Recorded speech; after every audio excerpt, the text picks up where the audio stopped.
बिहार विधानसभा चुनाव 2025 सिर्फ एक राज्य का चुनाव नहीं है।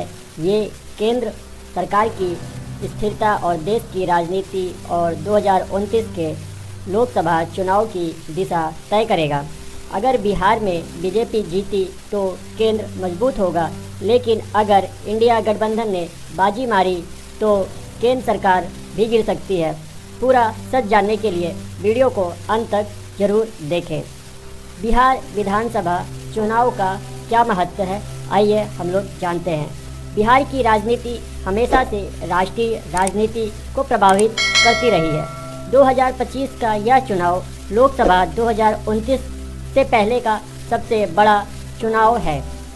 अभी केंद्र में बीजेपी नेतृत्व वाली एनडीए सरकार है, लेकिन बहुमत बहुत बड़ा नहीं है। बीजेपी को क्षेत्रीय दलों की समर्थन की ज़रूरत है। अगर बिहार चुनाव में हार होती है तो सहयोगी दल बीजेपी पर दबाव बढ़ा सकते हैं। इसीलिए बिहार चुनाव का नतीजा सीधे केंद्र सरकार की स्थिरता से जुड़ा हुआ है।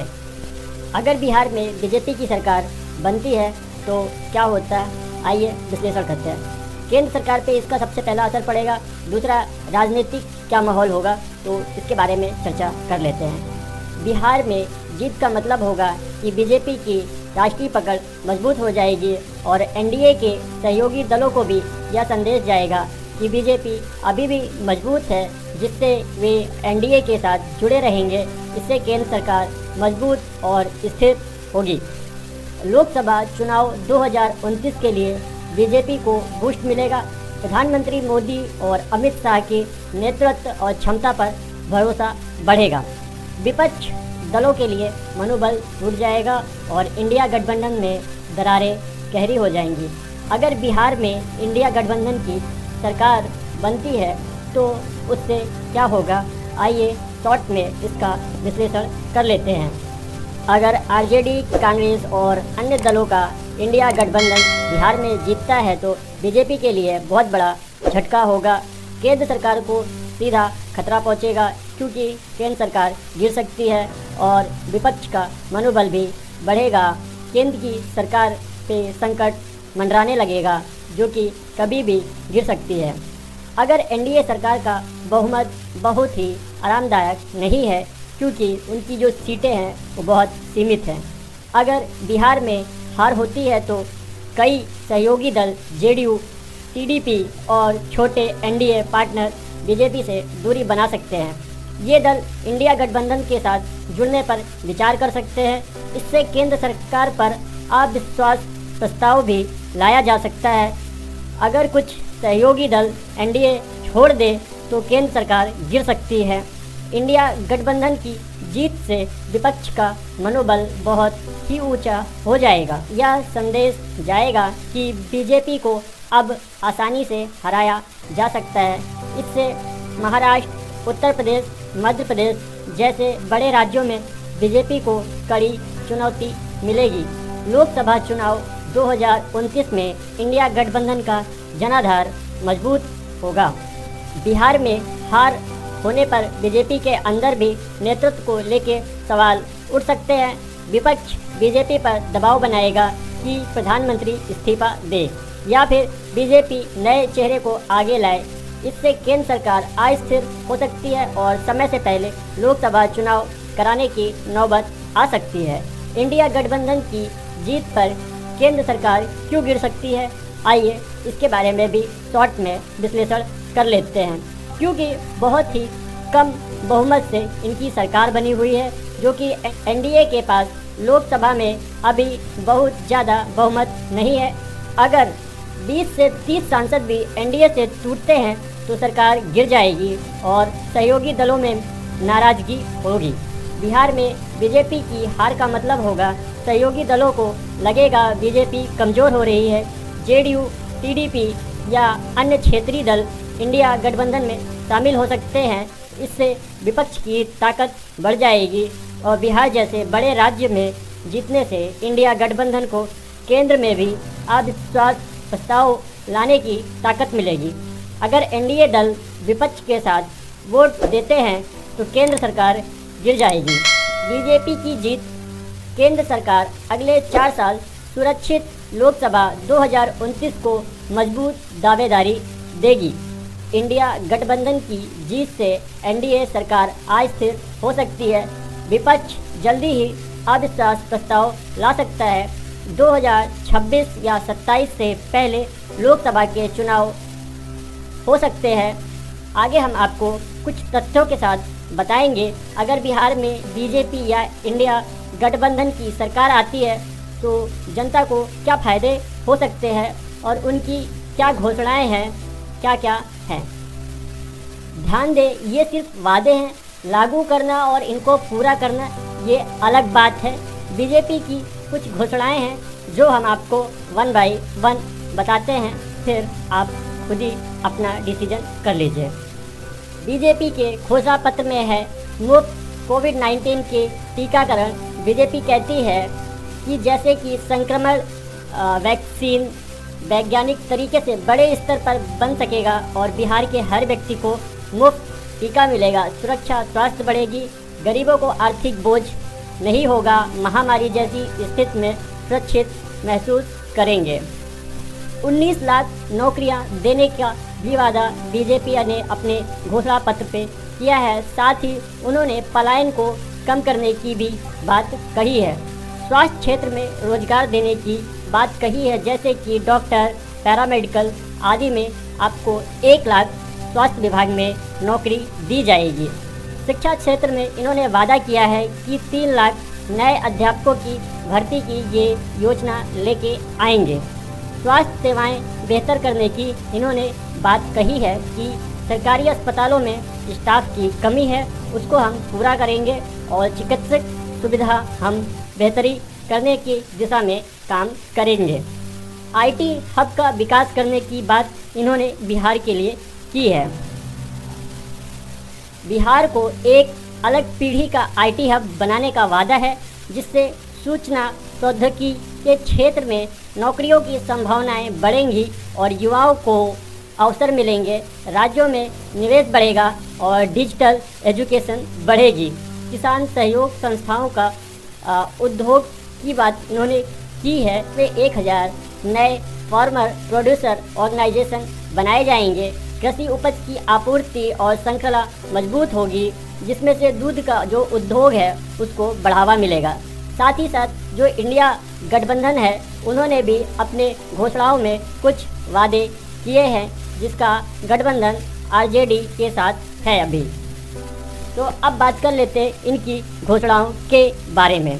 कांग्रेस ने अपने घोषणा पत्र में बोला है कि हम बैकवर्ड क्लास के लिए आरक्षण को बढ़ाएंगे, जो कि अभी करंट में 20% है, उसको 20% से ले जाके 30% तक ले जाने का प्रस्ताव रखेंगे। महिलाओं को रोजगार और महिला सशक्तिकरण के लिए कई महत्वपूर्ण योजनाएं और महिलाओं के लिए जॉब देने की बात कही है। विशेष दर्जा वाला पैकेज और आर्थिक मदद की भी इन्होंने बात की है, जिसमें 1.60 लाख करोड़ की मांग की गई है। रोजगारों को विभिन्न योजनाओं के द्वारा मदद दी जाएगी, जिसमें इन्होंने कहा है कि जो गैस सिलेंडर हैं इनके भी दाम कम किए जाएंगे, जो कि मिनिमम 500 तक किए जाएंगे। और साथ ही इन्होंने बिजली से भी रिलेटेड अपने घोषणा पत्र में बोला है कि अगर 200 यूनिट आपकी बिजली फ्री रहने वाली है। अगर बिहार में बीजेपी या इंडिया गठबंधन की सरकार बनती है तो दोनों ही स्थिति में राज्य की आर्थिक और राजनीतिक विकास और आम जनता पर क्या असर पड़ेगा, यह भी हम विस्तार से समझ लेते हैं। अगर बिहार में बीजेपी की सरकार बनती है तो क्या होगा? कानून व्यवस्था, विकास, रोजगार, सामाजिक नीतियाँ और आरक्षण, केंद्र सरकार के बीच संबंध, ये सारी जो चीज़ें हैं इनमें बीजेपी अपना फोकस करेगी, जिसके बारे में हम आपको 1 बाय 1 बता रहे हैं। कानून की व्यवस्था, बीजेपी पहले से ही कानून व्यवस्था को सख्त करने की बात करती रही है। दबंगई और अपराधियों पर कड़ी कार्रवाई की जाएगी। लव जिहाद तथा गाय वध जैसे मुद्दों पर सख्त कानून लाया जा सकेगा। अवैध घुसपैठ को रोकने के लिए सीमाएं इलाकों को सुरक्षा और बढ़ाई जाएगी। शराबबंदी की जो नीति है उसकी समीक्षा हो सकती है। इसे हटाने या सख्त करने पे नया फैसला लिया जा सकता है। बीजेपी ने वादा किया है 5 लाख युवाओं को आईटी सेक्टर में नौकरी दी जाएगी। डिजिटल बिहार योजना के तहत हर जिले में टेक्नोलॉजी हब बनाए जाएंगे। स्टार्टअप और एमएसएमई को बढ़ावा मिलेगा। बुनियादी ढांचे बड़े प्रोजेक्ट होंगे। सड़कों, पुलों, हाईवे, मेट्रो जैसे प्रोजेक्ट पर तेज़ी से काम होगा। बिजली और पानी की सप्लाई को बेहतर बनाया जाएगा। किसानों के लिए नई योजनाएं जैसे सिंचाई, न्यूनतम समर्थन मूल्य पर अधिक ध्यान दिया जाएगा। साथ ही साथ बीजेपी आरक्षण की वर्तमान व्यवस्था को बनाए रखने की कोशिश करेगी, लेकिन एक राष्ट्र एक कानून जैसे मुद्दे को धीरे धीरे आगे बढ़ा सकती है। जनसंख्या नियंत्रण कानून पर चर्चा हो सकती है। महिला सुरक्षा और सशक्तिकरण का नए कार्यक्रम लॉन्च होंगे। केंद्र और राज्य के बीच संबंध अच्छे होंगे, क्योंकि केंद्र में पहले से ही बीजेपी की सरकार है, इसलिए केंद्र के विकास के लिए ज़्यादा फंड और प्रोजेक्ट मिलेंगे। प्रधानमंत्री और मुख्यमंत्री की संयुक्त योजनाओं का सीधा फायदा बिहार को होगा। अगर इंडिया गठबंधन महागठबंधन की सरकार बनती है तो महागठबंधन में आरजेडी, कांग्रेस और अन्य विपक्षी दल शामिल हैं। इनकी सरकार आने का मतलब है सामाजिक न्याय, कल्याणकारी योजनाएं होंगी, सामाजिक न्याय और आरक्षण की बात होगी। आरजेडी और कांग्रेस हमेशा से पिछड़े वर्ग, दलित वर्ग, अल्पसंख्यक और गरीब वर्ग के पक्षधर रहे हैं। आरक्षण और सामाजिक न्याय को मजबूत किया जाएगा। जाति जनगणना के आधार पर नई नीति बनाई जा सकती है। कल्याणकारी सेवाएं होंगी। युवाओं को नौकरी के लिए सरकारी भर्ती बढ़ाई जाएगी। किसानों के लिए कर्ज माफ़ी, फ्री बिजली और अन्य राहत योजनाएं चलाई जाएंगी। शिक्षा और स्वास्थ्य पर बड़े पैमाने पर योजनाएं बनाई जाएंगी, जिससे वहां की पीढ़ी दर पीढ़ी आगे ग्रो कर सके। शिक्षा और स्वास्थ्य पर बड़े पैमाने पर योजनाएं हैं। प्रवासी मजदूरों की समस्या पर ध्यान दिया जाएगा, ताकि लोग बिहार राज्य से बाहर काम करने के लिए मजबूर ना हो। कानून व्यवस्था और राजनीति पे इसका क्या असर पड़ेगा? अगर महागठबंधन की सरकार कई पार्टियों की होगी, इसलिए फैसले लेने पे समय ज़्यादा लग सकता है। अपराध पर सख्ती होगी, लेकिन राजनीतिक खींचतान के कारण कानून व्यवस्था भी कमज़ोर पड़ सकती है, जो कि सच्चाई है। केंद्र और राज्य सरकार, अगर केंद्र में बीजेपी की सरकार रहे और बिहार में महागठबंधन की रहेगी, तो केंद्र और राज्य के बीच तनाव बढ़ सकता है। केंद्र से मिलने वाले फंड में देरी या रुकावट हो सकती है। बिहार की योजनाओं को लागू करने में मुश्किलें बढ़ सकती हैं। अभी तक बिहार विधानसभा चुनाव की जो तारीख है वो घोषित नहीं हुई है। चुनाव 5 से 15 नवंबर 2025 के बीच 3 चरणों में हो सकता है। विधानसभा की अवधि 22 नवंबर 2025 को समाप्त हो जाएगी, इसलिए चुनाव उसी से पहले संपन्न कराए जाएंगे। मतदाता सूची का जो अंतिम प्रकाशन है वो 30 सितंबर 2025 को होगा। तो दोस्तों, बिहार का यह चुनाव सिर्फ राज्य की भविष्य नहीं, बल्कि भारत की राजनीति की दिशा भी तय करेगा। बीजेपी की जीत स्थिर केंद्र सरकार और लंबे समय तक विकास और इंडिया गठबंधन की सरकार में गरीबों को तुरंत राहत, लेकिन केंद्र सरकार अस्थिर रहेगी और इंडिया गठबंधन को फंड मिलने में भी देरी हो सकती है। हमने आपको डिटेल से बता दिया है किसकी घोषणा पत्र में क्या है और इंडिया महागठबंधन की घोषणा पत्र में क्या है। आप खुद से स्वयं से इसका विश्लेषण करें, उसके तत्पश्चात आप लोग अपना नेता चुनें। ये आपकी आने वाली पीढ़ियाँ और आपका भविष्य तय करेंगी। अगर आपको मेरे वीडियो से कुछ भी नया सीखने को मिलता है तो आप मेरे चैनल को सब्सक्राइब कर लीजिए और मेरे वीडियो को लाइक कर दीजिए, और साथ ही इस वीडियो को आप अपने दोस्तों के साथ ज़्यादा से ज़्यादा शेयर करें। वीडियो देखने के लिए आपका बहुत बहुत धन्यवाद। Thank you for watching this video.